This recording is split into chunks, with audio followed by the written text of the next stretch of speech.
বিসমিল্লাহির রহমানির রহিম।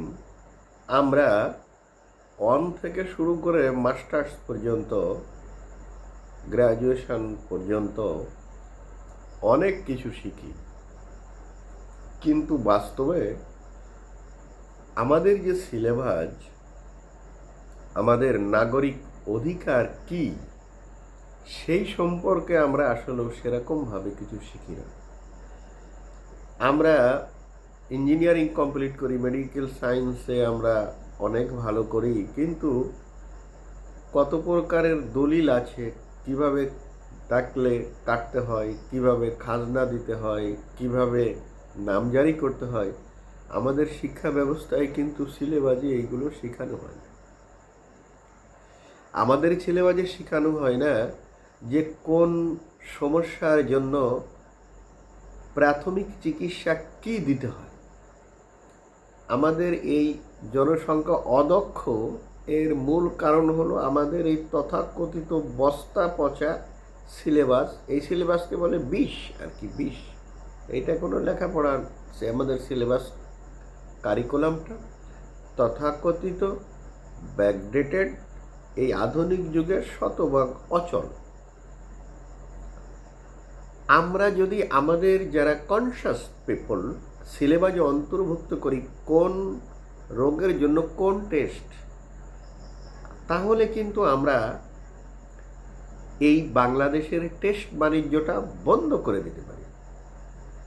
আমাদের চুল পড়ে যাচ্ছে, দেখা যাচ্ছে তাকে সিটি স্ক্যান করা হচ্ছে। চুল পড়ে যাচ্ছে, তাদের জন্য ইকো কার্ডিওগ্রাম, কালার ডপলার করা হচ্ছে, সিটি এনজিওগ্রাম করা হচ্ছে। অর্থাৎ এই ডাক্তার শ্রেণী বাদে others professionals, students and others citizens যারা রয়েছেন, স্টুডেন্ট রয়েছেন, ওনারা কিন্তু এই টেস্ট সম্বন্ধে কোনো আইডিয়া নাই এবং শেখানো হয় না। আমাদের কিন্তু পুলিশ আইনগুলো শেখানো হয় না। তাহলে এই বাচ্চা কাল থেকে যদি এদেরকে পুলিশ আইন শেখানো হয়, তাহলে পুলিশ আইন ফলো করে কিভাবে এরা স্মার্ট সিটিজেন হতে পারে, সে ব্যাপারে কোনো আইডিয়া আমাদেরকে দেওয়া হয় না। নাগরিক অধিকার সম্বন্ধে আমাদের কিন্তু সেরকম কোনো আইডিয়া দেওয়া হয় না। সেই জন্য আমাদের শিক্ষা ব্যবস্থায় আন্তর্জাতিক মানদণ্ডে আমাদের সপ্তম শ্রেণী পাস যোগ্যতা ধরা হয় যারা ইন্টারমিডিয়েট পাস তাদেরকে। অর্থাৎ আমাদের ইন্টারমিডিয়েট পাস সমান আন্তর্জাতিক মানদণ্ডের সপ্তম শ্রেণী পাসের সমান। ইংলিশের কথা বলি, আমি ঢাকা বিশ্ববিদ্যালয়ের একজন শিক্ষক আমাকে বলছিলেন ক্যামব্রিজ থেকে ওহি নাজিল হয়, আর এই ওহিগুলো বাস্তবায়ন করেন আমাদের সিলেবাস প্রণেতাগুলা, যার ফলে আমরা ইংলিশ শুনেও বুঝি না, বুঝেও বলতে পারি না। We can't understand BBC, CNN and Al Jazeera. We can't understand native speakers. আমরা নেটিভ স্পিকারদেরকে বুঝি না। উদাহরণ দিলে আপনারা বুঝবেন, সেটা হলো আমরা বাংলাদেশিরা বাংলা শুনেও বুঝি, বুঝেও বলতে পারি, লিখতে পারি। অ আ ক খ আমরা ছোটবেলা থেকেই আমাদের জানা হয়ে যায়। তাহলে ব্রিটিশরা কিভাবে বাংলা শিখবে, এই সাজেশনটা আমরা না দিয়ে যদি চাইনিজরা কিভাবে বাংলা শিখেছে ওরা দেয়, তাহলে সেটাই হবে অত্যন্ত যুক্তিসঙ্গত, কারণ তারা বাংলায় দক্ষ নয়। তাই ব্রিটিশের ইংলিশ অনার্স মাস্টার্সের সিলেবাস বাংলাদেশে ইমপ্লিমেন্টিং করে এ দেশের লোককে লিসেনিংও শেখানো সম্ভব না, স্পিকিংও শেখানো সম্ভব না। কিটস, বাইরন, শেলি, ওয়াটসওয়ার্থ, শেক্সপিয়ারের ড্রামা 300 বছর আগে, এইটা আমরা শিখতে পারি।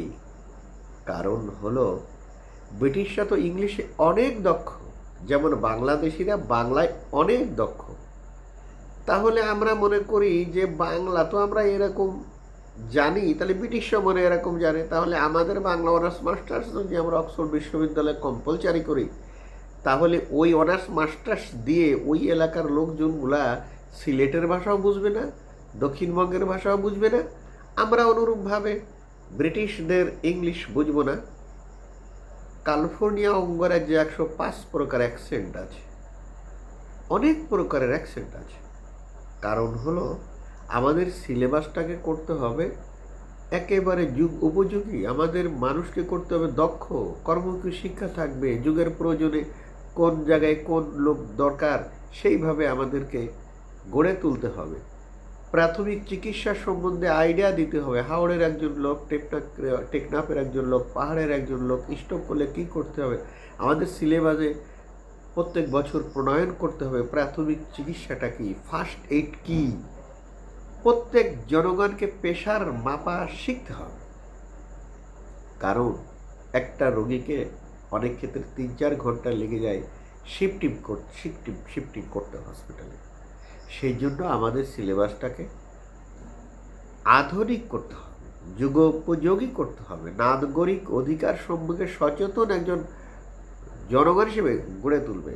বুয়েট পাস করা লোকের এটাও জ্ঞান থাকা দরকার যে কোন মেডিকেল টেস্টের জন্য তাকে পাণ্ডিত্য অর্জন করার দরকার নেই, বাট প্রিলিমিনারি নলেজ কম্পালসারি।